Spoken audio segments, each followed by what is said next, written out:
Desafinados. Reflexões em outro tom.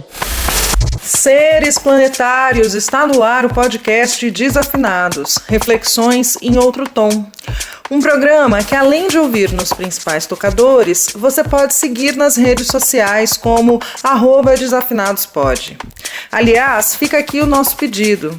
Se você curte o programa e os nossos conteúdos, compartilhe com seus amigos em suas redes.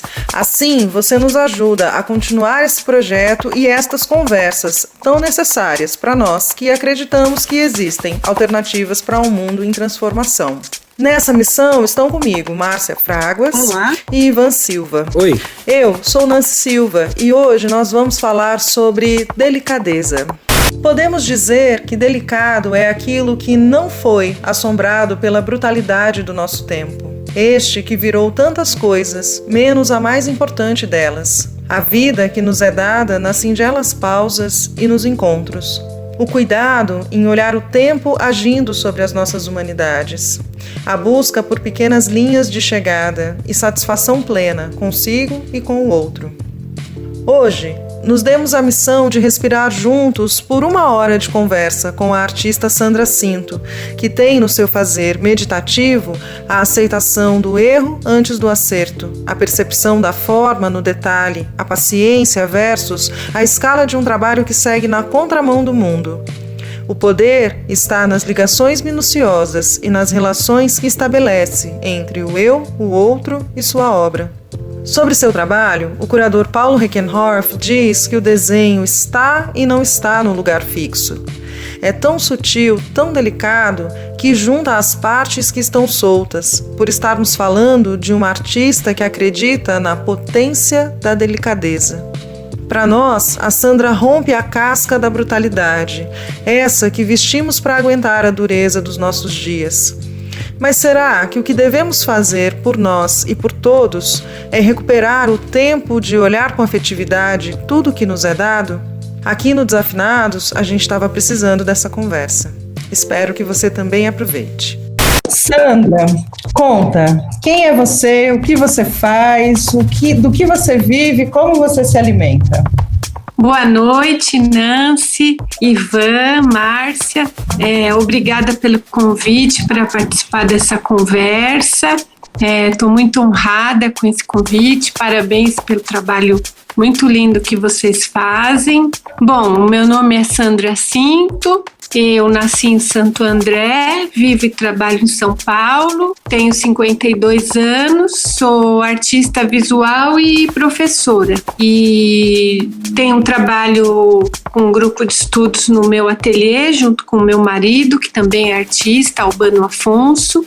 Nós recebemos semanalmente um grupo de artistas para trocas, conversas, discussões sobre arte, sobre a vida. E também nós temos um espaço sem fins lucrativos chamado Projeto Fidalga, que acolhe uma residência artística sem fins lucrativos e exposições experimentais.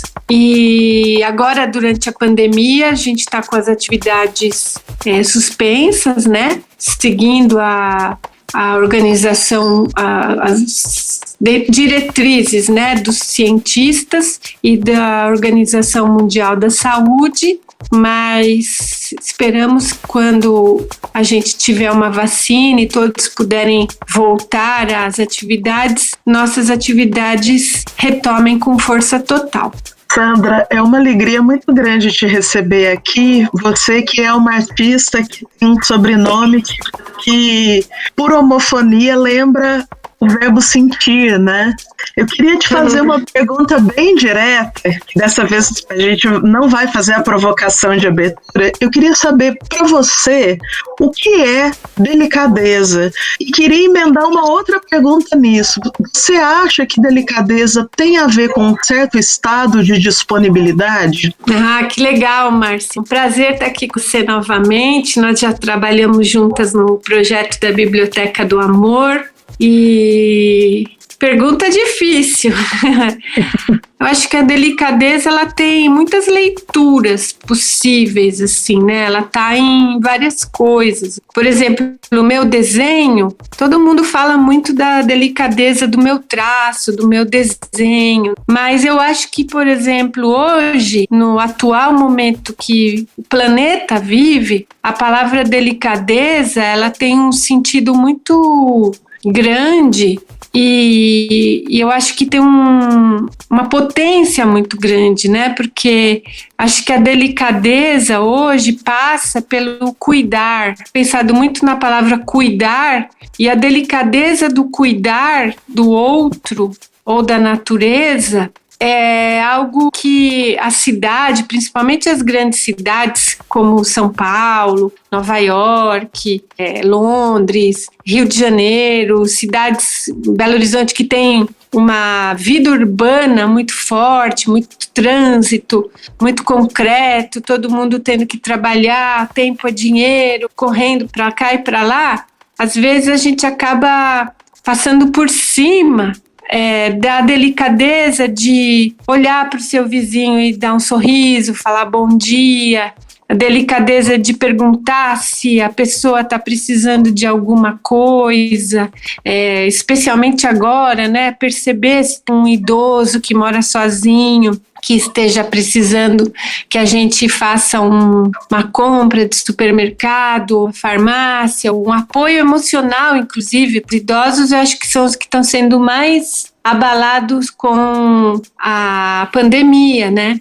Então, acho que a delicadeza passa muito por esse verbo cuidar. A delicadeza, ela é importante nesse momento de pandemia. Eu acho que no cuidado com o outro, né, de perceber o mundo nas coisas pequenas, né? Então, um sorriso, um muito obrigado, um por favor, a gentileza, né?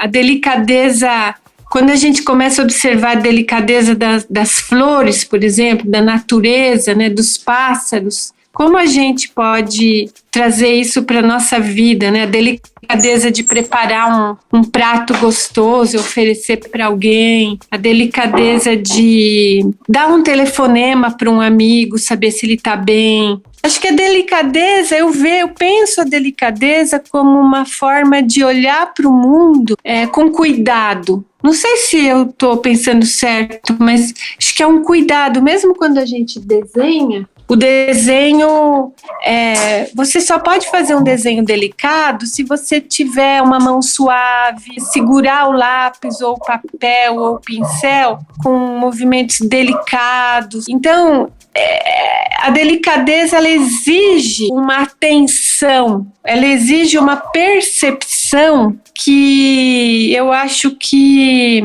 o sistema capitalista, esse mundo cão, assim, de tudo é dinheiro, e eu acho que ele não dá espaço para isso.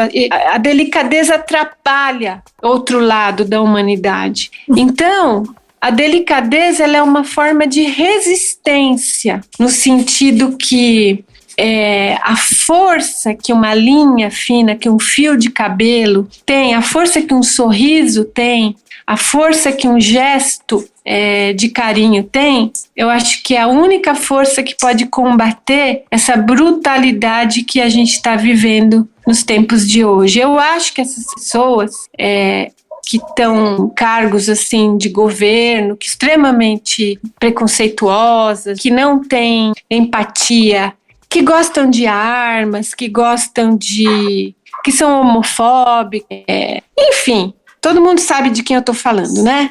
E a gente tem bastante gente, 35% da população do Brasil, pelo menos. Entendendo muito bem, né? Esses 35% se sentem representados. Nesse padrão. Sim. Eu acho que são pessoas que não conheceram, não tiveram oportunidade de receber gestos delicados na vida. Uhum. Que eu quero acreditar que uma criança que teve uma mãe delicada, cuidadosa, amorosa, que tinha gestos de carinho, um pai delicado, uma criança que recebe delicadeza na vida, ela não vira um brutamontes. Então eu tenho um pouco de compaixão dessas pessoas, eu rezo por elas, porque eu acho que nunca é tarde. Quem sabe um dia uma criança, uma chuva, uma flor, alguma coisa toque a pessoa e descubra qual é o botão do sentimento e reumanize essa pessoa. Então eu acho que a delicadeza é uma forma de resistência e uma arma muito potente contra esse processo de embrutecimento da sociedade. Então, quanto mais a gente trabalhar para a delicadeza, eu acho que a gente está agindo politicamente. E eu não acredito que, por exemplo, eu como artista vá mudar o mundo. Isso é muito romântico, assim.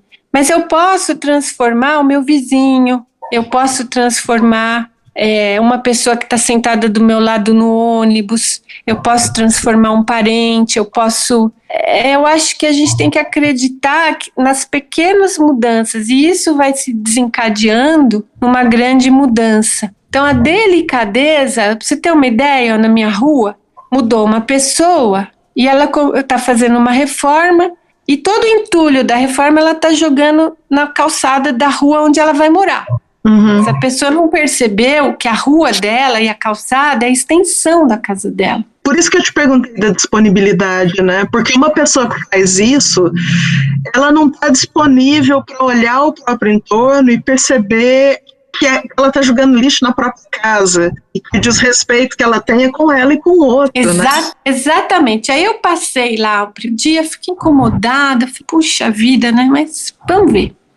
No segundo dia, eu estava entrando na minha casa, eu voltei. Falei, não, Sandra, você tem que fazer alguma coisa, não é assim também. Aí fui lá, toquei a campainha, a pessoa veio. Aí primeira coisa, eu cumprimentei com muita disponibilidade, assim, com muito afeto, né? Eu fiz um cumprimento, tudo bom, como é seu nome? O senhor vai morar aqui ou o senhor vai trabalhar? Eu vou morar. Ai, que bom, a nossa rua precisa de moradores. Eu falei, eu tenho que acolher essa pessoa. E eu tô feliz mesmo, porque a minha rua tem poucos moradores, a gente precisa de moradores. Aí eu falei, olha, se foi o senhor que jogou esse entulho, foi o meu pedreiro, tal. Eu falei, então, a gente mora nessa rua, é tão feio, a gente já teve problema de ratos, fica um mau cheiro, nós temos um trabalho para tentar deixar a rua mais bonita, né? Vamos... Assim, conversei numa boa e a pessoa, de fato, falou, eu vou recolher, então, você tá certa. Foi legal, sabe? Falei, olha, depois eu vou deixar o meu telefone, porque durante a pandemia a rua fica mais deserta, é legal a gente ter o telefone dos vizinhos. Foi uma conversa super afetiva, de boas-vindas, e eu não cheguei, assim, com a pedra na mão, brigando, você jogou...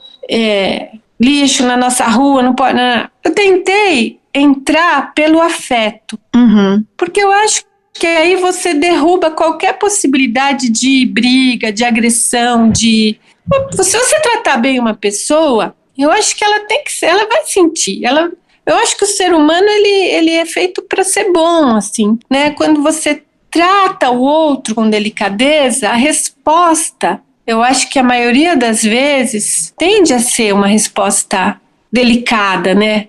Mesmo que seja surpreendente para quem está recebendo a delicadeza, eu acho que é importante, porque às vezes a pessoa não pensou mesmo que a rua é dela também. Sei lá, às vezes a pessoa está tão ocupada com a mudança, com as despesas, com os negócios, sei lá, da vida da pessoa, que ela não percebeu, né? Então, assim, eu acho que a delicadeza está extremamente ligada à percepção. E, nesse sentido, o artista, ele tem essa missão, eu acho, de explorar a percepção, né? O nosso trabalho de artista, e artista em qualquer área, né? Escritor, arquiteto, compositor, o ator. Quanto mais a gente trabalhar para o sensível, eu acho que a gente está trabalhando para esse projeto, né, de desenvolvimento da delicadeza e da percepção, né? Então, assim como a gente precisa da delicadeza, qual que é o contrário da delicadeza? Qual seria o contrário? O antônimo, eu acho que é brutalidade, né? Delicadeza é uma coisa tipo uma borboleta, né? Assim, na minha cabeça, uma imagem leve, bonita, né? Muito sutil e afetuosa. O contrário, para mim, é o trato de esteira. Então, eu associo com a brutalidade, assim, com truculência. Mas em algum momento, a brutalidade pode até ser útil para algumas coisas, né? Eu acho que, se bem usado, a força bruta, às vezes ela pode ser até necessária. Não estou falando em violência, mas tentando pensar o que seria uma coisa forte que é importante também, que seria o oposto do delicado. Eu acho que tudo delicado também pode ser complicado, mas... Precisa de uma dialética, né, Sandra? Mas acho que tem uma coisa que você colocou que é fundamental. Eu acho que em tempos tão brutos, é resistência e não deixa de ser um posicionamento socialmente político, né? Eu acho que o momento que a gente está vivendo, ele pede uma atitude contrária a todo o processo de embrutecimento da sociedade, né? Que é isso, quando a pessoa não está percebendo essas delicadas, ela não liga, né? Ela não liga que o lixo está na rua, que o outro está sofrendo, que o outro está sozinho. Você trouxe muitos elementos, né, nessa primeira provocação da disponibilidade, do que é a delicadeza e da sua disponibilidade, e da disponibilidade que a gente tem que ter para perceber, né, o que nos é dado. A gente conversando sobre essa pauta, ficamos com uma sensação, e me veio uma história muito interessante de uma moça que trabalha com jardinagem, falando sobre uma determinada planta, e que ela planta vive pendente, vive rasteira, vive com muita água, com pouca água, na sombra, no sol. E ela fez uma observação que é tão interessante o ser humano, porque ele chama essa planta de mato. Então, que engraçado! Então, essa valorização do que nos é dado, né? E não perceber o que nos é dado. E só o que muitas vezes a gente às vezes chama de mérito, às vezes chama de conquista, mas parece que tem que ter uma dificuldade no meio disso tudo. Você trouxe, na sua fala eu me lembrei de uma canção também, chamada O Amor e o Seu Trabalho Silencioso. Que bonito.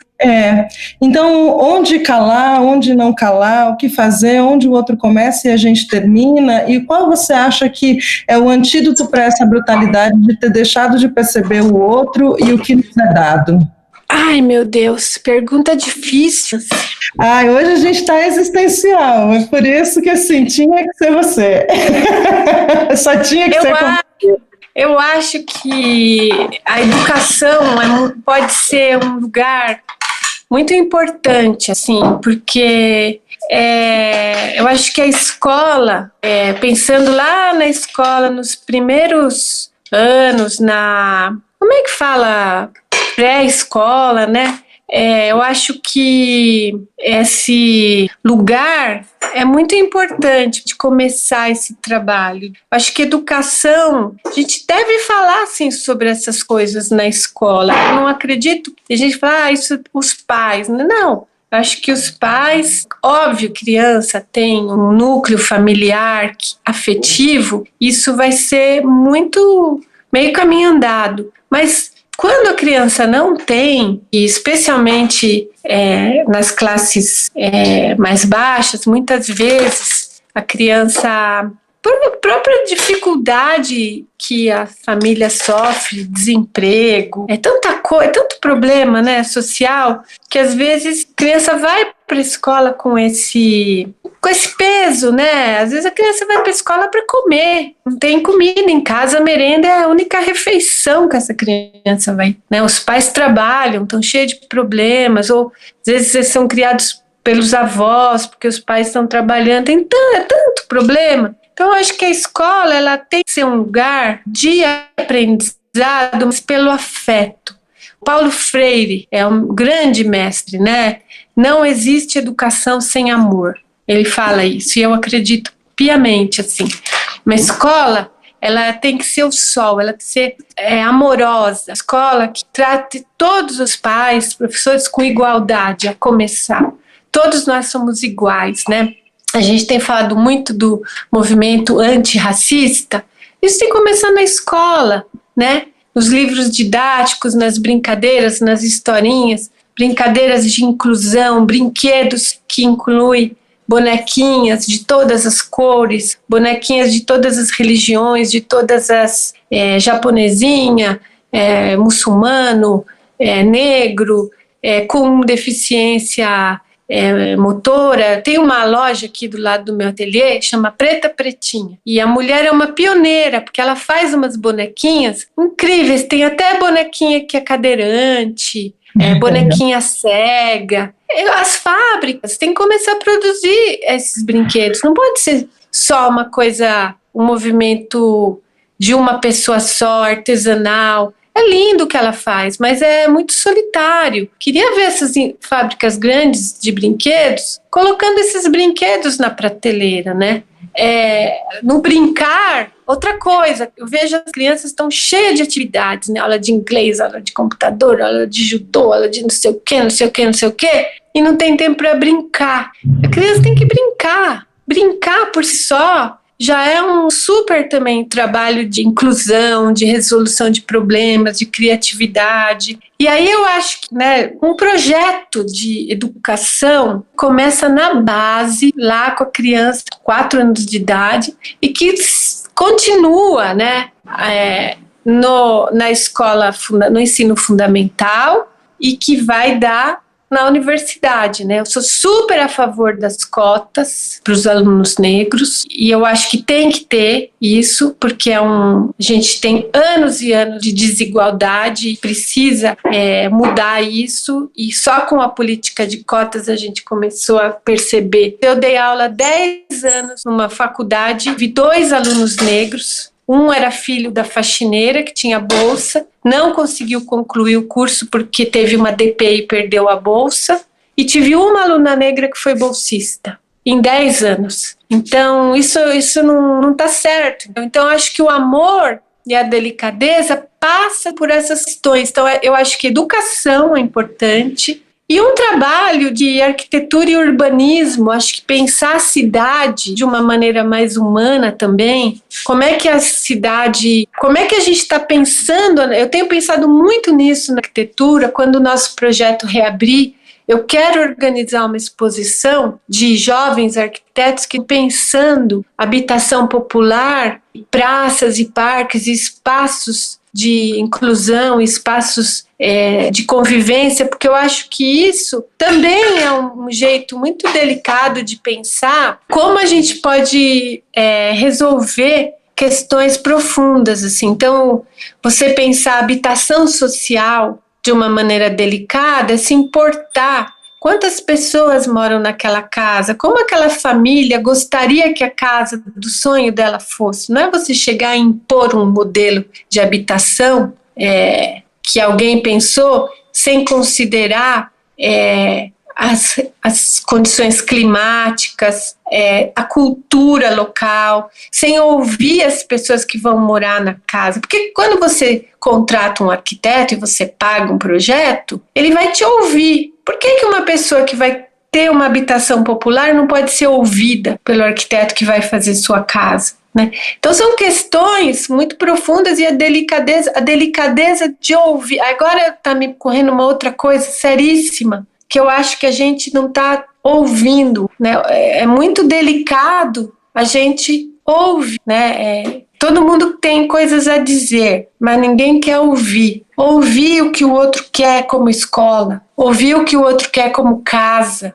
ouvir o que o outro quer como praça. Se eu vou fazer uma praça para as crianças que moram nesse bairro, que brinquedos elas gostariam de brincar? Vou chegar e projetar o brinquedo que eu quero e botar lá na praça, que pode não ter nada a ver com a minha cultura ou com a minha realidade. Quer dizer, isso é impor, isso não tem nada de delicado, isso é bruto.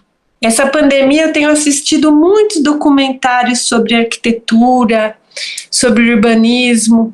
A Lina Bobardi, por exemplo, que mulher fantástica, né? Que trazia o saber dos pedreiros da obra, do pessoal mais simples da obra, ela trazia esse saber para o conceito da obra, né? Que delicadeza de percepção que o outro é rico e que pode deixar o projeto melhor, né? Então, a delicadeza, ela está intimamente ligada ao amor, e o amor é inclusivo, né? O amor, ele é inclusivo em todos os sentidos, né? Quando você fala sobre essa coisa do amor, da inclusão, da possibilidade de uma vida que tenha possibilidades, né? Então aí cada um pode escolher a possibilidade que cabe dentro do seu corpo, dentro do seu coração e da sua realidade para experimentar e poder mudar de ideia, e experimentar e poder mudar de ideia, e poder experimentar e poder mudar de ideia, né? Quando você fala sobre essa coisa da delicadeza, você cita muito uma relação com a cidade, né? Com o estar num lugar que está além da porta da sua casa para dentro, que é a casa do lado de fora. E isso, já relacionando com uma outra coisa que você falou também, sobre as pessoas que pilotam o lugar onde a gente vive, que é um excesso de estar numa situação pandêmica e não se cuidar dessa população, a brutalidade de não se relacionar com quem vive com você, né? Com quem convive. Então, a delicadeza como espaço de convivência, a delicadeza como troca de experiência. O consumo é um grande vilão hoje na nossa vida. E eu queria perguntar para você se você acha que esse excesso de coisas em geral, o excesso, incluindo o excesso do consumo, ele tira a possibilidade das pessoas, o que é essencial. Que se o simples fosse fácil, não teriam inventado o difícil, né? É verdade. É bem lembrado a gente falar do consumo, porque eu acho, o planeta, até eu acho assim, né, a natureza é muito sábia. Então, não é à toa que esse vírus parou o mundo, assim, né? Tava todo mundo louco, de repente o planeta inteiro desacelerou, né? Um negócio impressionante, né? E eu acho que isso é já resultado de aquecimento global, desajustes na natureza, desequilíbrios, né, por questões ecológicas, e que está intimamente ligado com o consumo, né? Quer dizer, ou a gente repensa os valores, ou nós não vamos deixar nada para as futuras gerações, né? E vamos ter uma qualidade de vida cada vez pior, né? Não precisa nem pensar no futuro, o agora já é. Será que eu preciso ter o último modelo do celular? Será que eu preciso ter... Eu sou muito analógica, né? Para mim, o celular, ele agora, até na pandemia, até passei a valorizar mais, porque é impressionante, né? Como ele está salvando a vida da gente. Olha, aqui nós estamos todos falando por esse aparelhinho. Mas, assim, eu acho muito triste quando a vida da gente fica reduzida a esse formato, né? Ou a coisas muito... a coisas, né? Porque a vida é tão... maior, né? E eu tive a oportunidade de viajar para o Japão algumas vezes a trabalho, e a última vez foi agora em janeiro, ficamos um mês lá a trabalho, e ainda não tinha começado o lockdown, né? Cheguei no Brasil um pouquinho antes. E uma coisa que a gente observou, há uns anos atrás, o Japão era famoso, né? É ainda, né? Aquelas ruas cheias de super eletrônica, né? Super tecnológica, né? E agora a gente já começa a ver uma valorização muito grande de profissões que estavam morrendo. Então a gente vê muito assim ateliê de costura, a volta assim do alfaiate, da costureira que faz bolsas, usando restos de tecidos antigos. Então tem muita gente no Japão trabalhando, reaproveitando tecido, reaproveitando madeira, reaproveitando coisas, transformando trabalhos assim de extrema qualidade, lindo, sabe? Uma coisa sofisticadíssima, assim, né? E eu fiquei pensando muito lá com a Albana, a gente conversou muito sobre isso, que legal, eles já foram até lá e voltaram, assim, né? O japonês já tá dando uma volta, já viu que não deu certo, não é por aí, né? E eu começo a ver também aqui um movimento muito, né? Vários amigos que voltaram a cozinhar antes da pandemia, cozinhando em casa. Acho que é engraçado, porque assim, antes era super caro comer comida orgânica, ainda é caro, mas agora já tá mais barato. Olha, arroz integral, a gente come arroz integral no meu ateliê, na minha casa, há uns 10 anos. E na época, eu lembro que eu não achava arroz integral, por exemplo, no Macro, que é um atacadista mais popular, assim. Eu tinha que comprar arroz integral nos lugares, era difícil de achar, tinha que ir num lugar de comida natural para comprar o arroz integral. Hoje, você vê arroz integral até nos supermercados mais populares. Então, isso já é um sinal de que devagarzinho mudando. E um adendo, Sandra, que é tão interessante a gente pensar que hoje o arroz produzido pelo Sem Terra é mais barato do que um arroz industrializado, e isso diz muito sobre muita coisa, né? Exatamente. Exatamente, falar do arroz hoje, né? O arroz que é a comida mais básica do brasileiro, né? E que é super nutritivo, né? Arroz e feijão já dão ali uma substância, como se diz. Já é um alimento super completo, né? Mas é isso, então assim, né? Eu acho que acreditar que é possível mudar. Quando eu penso nisso, falo, puxa, mas o arroz era caro, hoje já... Muitas coisas que antes as pessoas... Por exemplo, eu vejo as minhas amigas que têm filho, nenhuma delas mais dá refrigerante para os filhos. Nenhuma delas mais dá doce. As crianças não comem mais doce, as crianças novinhas. Aí eu já começo a ver que já tem uma mudança, assim. É muito devagarzinho, é conta-gota, sabe? Mas eu gosto de pensar que devagarzinho tá mudando, sabe? Quanto mais a gente falar e educar, e ensinar, que nem... Eu tô guardando um monte de vidro, um monte de coisa que eu quero... Meus presentes no Natal vão ser todos feitos, incentivar isso, né? Em vez de você comprar, faça, é muito mais... legal, uma coisa feita. Eu tô agora seguindo no Instagram tudo que eu vejo de brinquedo feito com sucata, assim. Eu vi que dá para fazer uns brinquedos incríveis, joguinhos, coisas incríveis, assim, reaproveitando. Então eu acho que quanto mais a gente divulga essas coisas e faz e dá o exemplo também, porque passa pela questão até da educação. Tem amigas minhas que também falam, Sandra, eu não tenho ideias. Nossa, como você tem ideias? Eu não sei. Porque isso são essas coisas, a gente desenvolve as idades, né? Então até você olhar para uma caixa de macarrão e ver ali a potência de um bonequinho, de um fantoche, é uma habilidade que você, não é uma coisa que é para todo mundo fácil. Então você ensina, olha, mas dá pra gente fazer diferente. Dá pra gente fazer uma bonequinha de mel. Sabe que eu participei de um prêmio Arte na Escola. Esse prêmio é fantástico, da nossa querida Evelyn Osh, uma mulher que pensou a educação no Brasil, educação de arte, de uma forma maravilhosa. Ela faleceu o ano passado, mas é uma mulher fantástica. E esse prêmio Arte na Escola, ele premia professores da rede pública. E eu tive a satisfação de ser uma das artistas homenageadas. Todo ano tem um artista homenageado. E a gente vê os projetos que são finalistas. A gente ajuda ali no processo de seleção. E é de chorar de emoção o que os professores da rede pública fazem com seus alunos nos rincões do Brasil.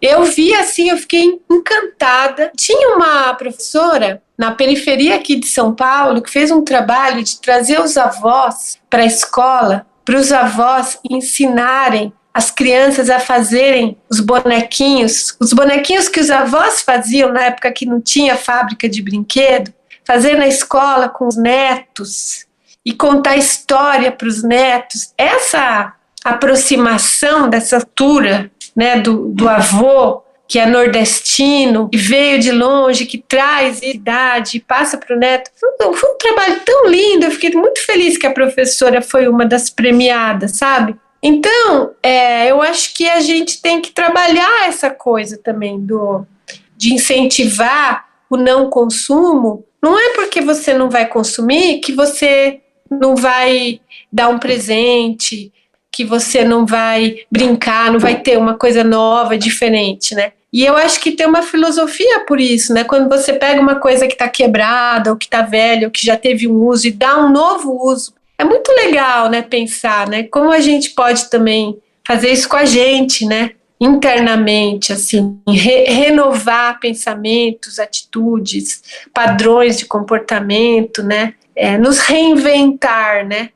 Sandra, eu acho que você está trazendo uma coisa muito potente na tua fala, porque assim, a gente está num tempo tão bruto que a gente está gerando uma apatia, uma indiferença tão grande nas pessoas que a gente está naturalizando uma cultura de morte, né? E você traz muita vida na tua fala, né? Você está falando você está defendendo um projeto de educação que seja afetivo, que promova o sensível, são coisas muito bonitas, né? Tem uma coisa que está aparecendo na tua fala que eu achei interessante, que eu queria te perguntar se você pensa como o filósofo Lulu Santos. Você que é artista, você vê uma vida melhor no futuro, uma vida que a gente valorize mais a vida em comunidade, mais o nós em vez do eu? Olha, eu sou uma pessoa que eu gosto de pensar que vai ser sempre melhor. Porque senão a gente pula do andar e se mata, assim, né? Se você não pensar que tem solução, o que você está fazendo, né? Então, eu sou uma pessoa muito da esperança eu acho que quando a gente olha para trás, muita coisa melhorou, né? Se a gente olha para trás, o empoderamento das mulheres, dos negros, das crianças, inclusive, porque antigamente criança não existia alguém pensando que aquilo era um ser em desenvolvimento. Teve criança que já trabalhou em fábrica. Minha mãe era pequena, 10 anos de idade, já trabalhava de casa de família, cuidando de outra criança, ainda não podia comer a fruta. Minha mãe fala que ela tinha 10 anos de idade, ela tinha que cuidar de uma criança e tinha que dar maçã para a criança e ela não podia comer a maçã. Tudo bem que ainda tem gente que faz isso hoje, mas a gente já evoluiu muito, porque isso era muita gente, assim. Eu acho que por pior que a gente esteja hoje, a humanidade já foi muito pior também, em alguns aspectos, né? Então eu gosto de pensar que a gente sempre pode evoluir.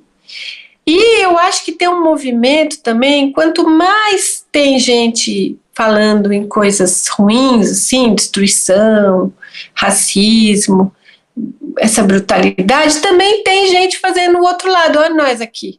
Então eu também acho que os movimentos de resistência se fortalecem, só existe resistência quer dizer, nós somos parte do outro lado. Então a gente está aqui conversando, dialogando, pensando como a gente pode melhorar. Então isso é legal, né? Agora, eu tenho consciência que eu não vou ver esse mundo que eu sonho, eu não vou ver, não vai ser agora, assim, é para futuras gerações, mas eu posso ver pequenas mudanças. Quando eu vejo meu afilhado não comer doce, com 3 anos de idade, e comer legumes, eu já acho um avanço, porque eu não fui assim. Falo, nossa, criança com consciência ecológica, que você vê hoje, criança ensinando os pais que tem que reciclar. Falo, nossa, olha que bacana, né? Quer dizer, já tem tantos jovens assim com essa consciência, lugar de fala, essa coisa linda dos trans. Coisa mais linda, esses meninos jovens, foram uns na minha exposição, eu fiquei emocionadíssima, aqueles meninos lindos de brinco, cabelo, batom de saia, se assumindo, é uma coisa linda. Então a juventude, olha a juventude que foi a única que conseguiu, com aquele movimento lá das cadeiras, peitar o governador Alckmin, lembra? E invadiu lá, ficaram nas escolas e lutaram. Quando eu vejo isso, eu falo, tem esperança. A gente é capaz de coisas lindas. E outra coisa, né, quando a gente vê a ciência, essas máquinas incríveis que fazem esses exames. Antigamente ninguém falava a palavra câncer. Minha avó não falava, não se pronunciava a palavra câncer. Hoje se pronuncia e se cura de câncer. Muita gente teve câncer e está aí viva, trabalhando bem, curada. Isso para mim é uma coisa incrível do homem, assim, a ciência, quando a gente fica triste com a humanidade, é só a gente olhar para a ciência que a gente fica feliz de novo. Um mamógrafo, um aparelho de ultrassom de ressonância magnética, isso é fantástico. Operar o bebê dentro da barriga da mãe, isso é o homem na sua melhor potência. Só que acho que isso não dá ibope, entendeu? Dá ibope o cara que matou, que xingou, as taquadas que os governos, o pessoal que está no governo fala, os absurdos, da ibope. A gente não pode cair nessa cilada da imprensa que fatura com essa doença do mundo. A gente tem que fazer o outro lado. O mundo é bom, as pessoas são incríveis. Olha os arquitetos, o que eles fazem. Tecnologia, tecidos inteligentes, coisas incríveis. Tem uma amiga que tinha um problema auditivo, botaram um chip, ela escuta. Botaram um chip na cabeça dela, ela escuta. Isso é fantástico. Ela pode ouvir sons. Então, assim, o mundo é bom. A gente não pode se pautar pelo que está ali, que também eu acho que a gente fica numa doencinha também, de só ver o que está ruim, entendeu? Eu acho que a delicadeza de ver também a beleza nos tira desse lugar também. Eu penso como você, a gente está numa doencinha do vício de ficar inundando com coisa ruim, já está tão ruim, a gente quer piorar, entendeu? Assim, virou uma doença, uma adicção com notícia ruim, né? Então a ideia foi, vamos chamar alguém para falar de um outro lugar, para falar da delicadeza como resistência, como postura política, como algo que é potente, a gente poder entender que não é só brutalidade o tempo inteiro. A gente não pode ter só delicadeza, mas a gente também não pode ser só tratadeira, né? É preciso encontrar um equilíbrio entre essas coisas, né? Por isso que a gente te convidou aqui hoje, Sandra. Oh, obrigada, gente. Adorei, viu? Quando quiser fazer outro, eu topo, porque professor fala mais que a boca, né? Eu sou um problema. Ainda mais na pandemia que a gente não está encontrando o povo, quando começa a falar, não para mais. Estou com esse problema agora, tagarela. Essas conversas a gente desenvolve o pensamento também. O pessoal faz muita ginástica para o corpo e esquece de fazer ginástiquinha mental. E tem que exercitar o pensamento para não atrofiar também. Que é uma coisa que você falou aqui, né? A gente precisa exercitar a percepção para tentar olhar para as coisas com outro olhar e construir o mundo que a gente quer e não o mundo que estão nos empurrando goela abaixo. Parece conversa do John Lennon, sonhador, mas não é. E a gente vai fazer isso junto, mesmo que a gente não veja. Mas eu já estou bem feliz se as pessoas exercitarem o Simancol. Eu só queria dizer isso. Mas olha, é um exercício, eu acho que é sempre se colocar no lugar do outro, né? Se colocar no lugar do outro é um grande exercício, assim, né? Como você faria? O que eu faria se eu estivesse no lugar? O que eu estava vendo outro dia? Agora não estou lembrada, mas eu sempre penso assim, é muito fácil criticar quando você está num lugar. Mas se você se coloca... Ah, lembrei. Eu estava vendo uma palestra muito interessante, só que eu sou péssima de nome, mas uma mulher falou assim, Djamila, sabe a Djamila? Sim. Ela falou assim, olha, foi logo depois do 7 de setembro que estavam criticando muito o pessoal que foi para a praia lá no Rio, né? Ela falou, olha, como é que você pede para uma pessoa não aglomerar, se durante a semana ela aglomerou no metrô e no ônibus para trabalhar? Se para trabalhar ela pode aglomerar, por que ela não pode aglomerar na praia? Interessante, é se colocar no outro. Eu não tinha pensado nisso, né? Porque a gente que no classe média está conseguindo ficar em casa. Mas tem muita gente que está tendo que pegar ônibus para trabalhar, porque o patrão... Eu tô acabada, porque eu tô lavando, passando, cozinhando, fazendo meu trabalho. Porque a minha equipe de 6 pessoas está toda em suas casas, né? Que eu acho que isso é um contrato social que eu fiz como sociedade. Eu fiz uma sorologia, descobri que tive a Covid, mas eu uso máscara, eu continuo tomando os cuidados, é um contrato social, eu pertenço a um mundo e a gente fez um acordo, estou junto nessa. E como dona de uma pequena empresa, estou seguindo as ordens, está todo mundo em suas casas. Mas nem todo mundo pensa assim, e cada um tem também seus motivos, né? Às vezes a pessoa não consegue fazer uma limpeza, ou não sabe. Eu, graças a Deus, tenho inteligência suficiente para fazer isso, eu consigo fazer. Sou capaz, então faço e eu vou te dizer que me relaxa muito até. Fazer uma faxina, torcer um pano, eu sou que nem você, Sandra, eu tenho a política que a gente limpar a própria sujeira também é político, e faz bem para a cabeça. Não é? É importante, tá mais difícil para trabalhar, tá mais lento, tudo, eu não estou conseguindo produzir como eu falo para todo mundo, olha gente, estamos numa pandemia, tá tudo mais lento, tem que fazer as atividades domésticas, vamos mais devagarzinho. Mas, então assim, eu como estou conseguindo fazer isso, eu não penso que tem outras pessoas que querem que o funcionário vá lá limpar o banheiro. O coitado tem que pegar o ônibus lotado, depois se ele vai numa praia para espairecer um pouco a cabeça, ele é difícil também. Não estou dizendo que ele está certo, entendeu? Porque eu acho que por exemplo, o meu medo é que minha mãe pegue, então, e minha sogra. Então, como a gente tem idosos e a gente está cuidando deles, a gente tem que se cuidar para cuidar do outro, né? Quer dizer, você tem que... Não quero passar para ninguém também, não quero ser um vetor, né? Mas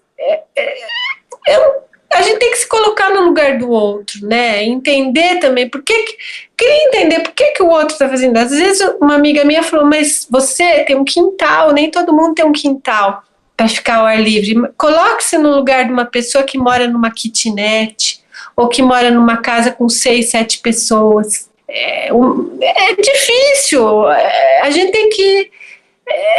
É muito profundo tudo que a gente está vivendo. E eu acho também que nós estamos muito dentro do problema.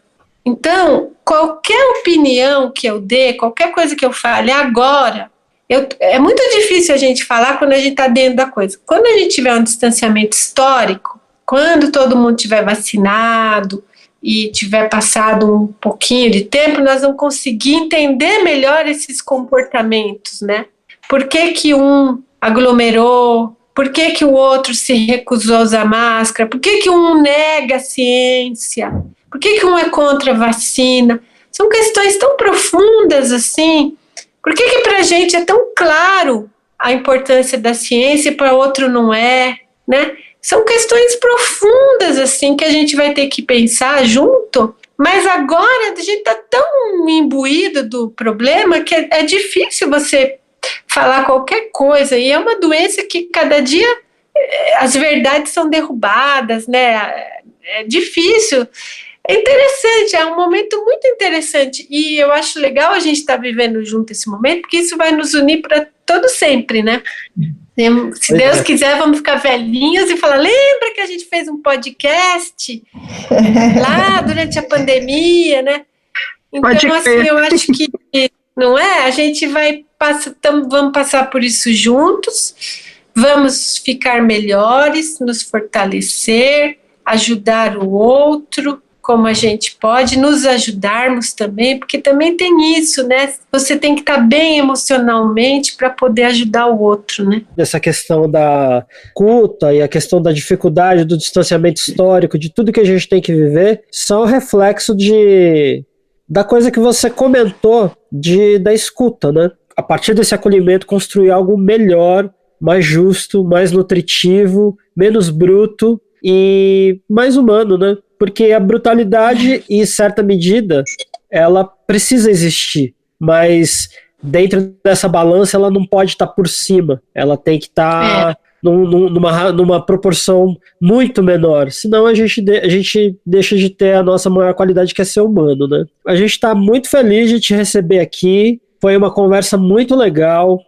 mas muito nutritiva mesmo, muito cheia de afeto, de simplicidade. A sua fala simples, de pessoa simples, reflete totalmente o que está no seu trabalho, que é uma coisa completamente, assim, não tem como ver o que você faz, o que você produz, e não imaginar mundos possíveis dentro daquilo. De cada tracinho daquele pode acontecer coisas que, se você vê no micro, é uma coisa. Quando você vê a grandeza do trabalho num plano grande, assim, numa escala grande, você, nossa, isso é coisa de quem tem paciência, escuta, pratica a questão de se entender e de ser simples. Muito obrigado, viu? Mas não acabou ainda. Antes da gente terminar, tem aqui um troço que já é tradicional, que é o passamento da semana. A gente quer saber o que passou por você, que te deixou assim... passou por você que foi diferente. O que te deixou feliz, triste, desajustada ou ajustada? O que te deixou passada essa semana? Hoje minha mãe fez um exame, né? Ela está na minha casa porque ela está fazendo os exames de rotina com coleta domiciliar. E onde ela mora não tinha coleta, então ela veio na minha casa para fazer a coleta aqui. E hoje cedo ela foi atendida por uma enfermeira que se chama Eva. Eu vou dedicar a minha fala de hoje a Eva.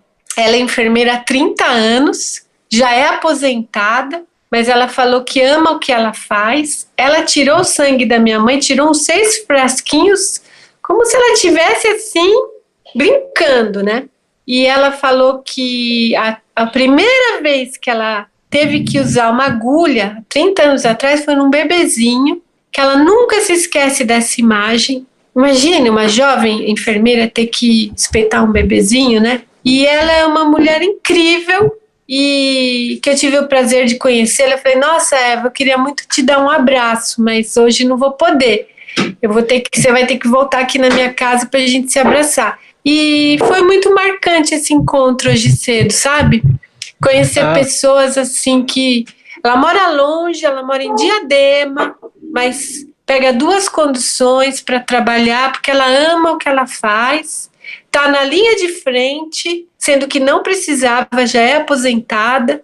Uma mulher fantástica que eu conheci hoje. E essas pessoas é que me deixam passada. Eu falo, é isso aí, o ser humano é muito mais bonito do que feio, e a gente é muito melhor do que tudo que falam da gente, e se a gente tiver essa consciência, a gente vai dar conta, vai ficar melhor. A Eva e sua delicadeza. Onde você estiver, Eva, um beijo para você. Venha conversar com a gente. Beijo. E, bom, continuando aqui, não é só você que vai falar que ficou passada, mas assim, nós 4 aqui temos, nós 3 desafinados também temos os nossos passamentos, né?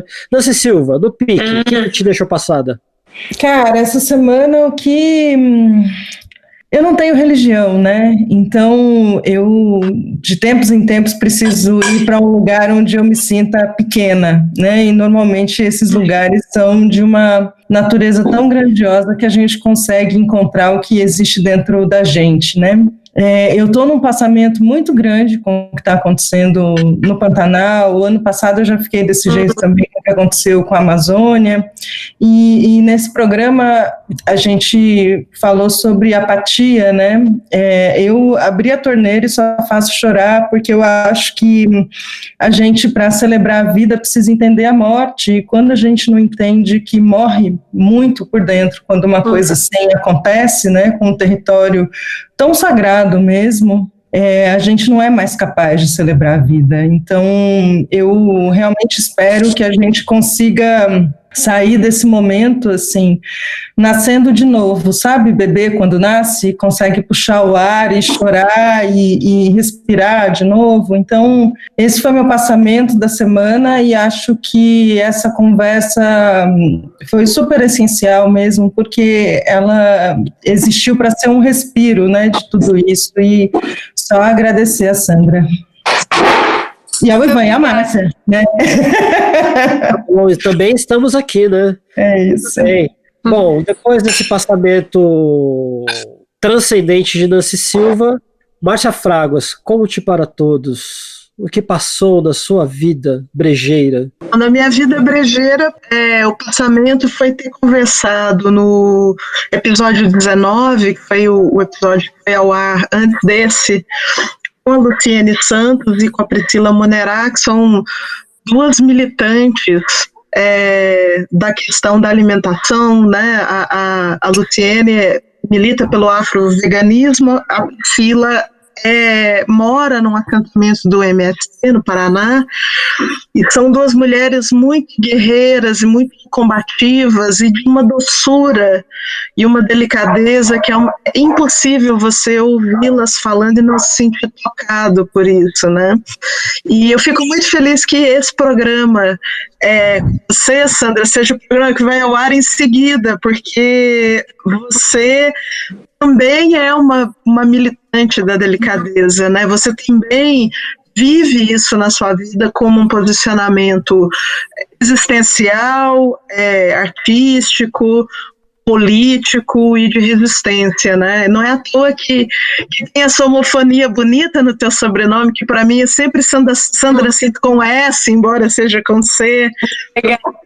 Também não acho que seja gratuito que tenha tanta água no teu trabalho, né? Que tenha tanto sentir, que tenha tanto sentimento, né? E tenho ouvido muito As Águas de Março, do Tom Jobim, que para mim é uma música sobre luto, né? E que diz que as coisas são cíclicas, que as águas de março fecham o verão, mas é a certeza de que a vida se renova em algum momento, né? Então o pensamento é esse. É isso aí. Que bonito. Pois é, essa coisa de renovar é tudo que a gente mais precisa, né? Porque estamos aí depois do ano 2000 e o ser humano meio que não tá dando certo como tá, né? Precisa ser um pouquinho mais atencioso, viu? Fiquem ligados, humanos, precisamos melhorar. Bom, o meu passamento da semana foram vários, né? Porque o Brasil Brasil é melhor que qualquer parque da Disney, né? Nesse sentido. Você todo dia tem uma diversão sem graça, né? O que passou para mim foi um filme que eu vi que se chama O Dilema das Redes. Esse documentário é um documentário que fala sobre toda essa loucura das redes sociais, de como as pessoas estão enlouquecendo, e se pudessem transferir a sua alma para dentro de um aparelho de telefone celular, teria fila de gente querendo mudar lá para dentro. Porque... Que loucura, não? É uma loucura, é incrível como as pessoas estão completamente malucas, né? No ponto de, assim, a tecnologia ser mais importante do que o fulano que está do seu lado, né? Então isso foi o que passou para mim e me deixou bem chocado mesmo, né? Mas antes de a gente falar tchau, eu quero saber se você tem uma dica cultural, social, livros, filmes, discos, receitas de comida, o que você quiser indicar aqui para quem está ouvindo Desafinados. Olha, vou dar uma dica que a minha exposição deve reabrir em outubro. Jabazinho aí, fiquem ligados que é uma exposição de 30 anos no Itaú Cultural. Assim que a cidade entrar em sinal verde, eu acho que os museus vão poder abrir e vai abrir junto com todos os museus da Avenida Paulista. E é uma exposição que é minha, mas tem várias pessoas. Eu não consigo andar sozinha, né? Então a minha exposição retrospectiva de 30 anos tinha que ter um monte de amigos, né? Desde uma gravura do Hokusai, que é uma gravura original. Quem só conhece essa gravura de livro vai ter a chance de ver, porque um colecionador emprestou, até obras de Regina Silveira, Burle Marx, Guignard, artistas incríveis, o Albano Afonso, tá, também. E vocês podem conhecer um pouquinho mais do meu trabalho, porque eu faço muita coisa fora do Brasil e muita coisa que eu nunca tinha mostrado aqui. E eu tô lendo aquele livro Escravidão, do... Ai, gente, me deu branco agora o nome do homem que escreveu o livro. Laurentino Gomes. É o Laurentino Gomes, isso. Eu tô lendo esse livro porque eu vi ele dar uma palestra, achei que eu precisava me informar melhor. Tô tentando aprender mais sobre a história do Brasil, porque eu sou uma pessoa que cresci na ditadura, né? Então eu peguei aquela escola. A história que eu tive foi outra história, né? Então eu tô tendo que aprender história de novo agora. E esse livro eu acho que é um livro que está me ajudando bastante, dica de leitura. Um documentário da Lina Bobardi que eu achei no YouTube, um documentário que tem uns 30 anos, muito bom, enfim. E a dica é a gente agradecer a vida e fazer um exercício todo dia. Uma coisa a gente agradecer, uma coisinha, todo dia uma coisinha agradecer e todo dia fazer uma coisa boa. Mesmo que seja molhar uma plantinha é um ato de generosidade, porque você está alimentando a planta. Então, todo dia a gente tem que ter, eu tento fazer isso na minha vida. Então, essas são minhas dicas. Bom, tem dica aí que né? Dá para fazer uma por dia que ainda, se tiver repeteco, vai ter a semana inteira de coisas para se fazer, se celebrar, né? Que é o que você propõe, é uma celebração de conhecimento, aprendizado e generosidade, né? Bom, quem vai dar a dica aqui é a Nancy Silva, a rainha de ébano do programa. Conte para nós, Nancy Silva, qual é a dica? A dica é um livro, vou indicar um livro, quase não indico o livro, é o Histórias de Cronópolis e de Famas, do Julio Cortázar, que também pode ser conhecido como manual de instruções, e o manual de instruções é uma das coisas mais incríveis e delicadas e malucas, porque ele era completamente maluco, né? Com dicas, inclusive, de instruções para subir uma escada, sempre de frente, porque de costas e de lado pode ser incômodo, então acho que vale. Muito bem, muito bem, muito bem. Essa é a dica de Nancy Silva. Agora vamos partir aqui para Márcia Fraguas. Conta qual é a sua dica, que a gente tá maluco aqui para saber. Um livro também, que saiu pela editora Martins, do psicanalista italiano Giovanni Starati, que chama Os Objetos e a Vida. Reflexões sobre as posses, as emoções e a memória. Ele trata as palavras como objetos, ele fala das relações pessoais, que são relações de objeto para psicanálise, então ele vai falar de luto, vai falar de perda, ele fala do mundo visto pelos objetos, os objetos que a gente acumula ao longo da vida, que a gente faz. É um livro muito bonito e muito sensível, eu indico ele. Muito bem, hoje a minha dica não vai ser uma dica, só vão ser 3, vou pedir música do Fantástico, né? Bom, eu vou surpreender o Brasil, o mundo, o universo com 3 dicas delicadas, culturais aqui, que são 2 filmes e um disco. Vou partir aqui primeiro pro que cabe na telinha do cinema, que são os filmes Uma Mulher Sob Influência, do John Cassavetes. Eu revi esse filme, é um filme de cair o queixo, é genial. O outro filme é um filme que eu vi, revi, até comprei, que é talvez o grande filme brasileiro dos últimos tempos, do Karim Ainus, que é A Vida Invisível, né, com Carol Duarte, Júlio Stockler.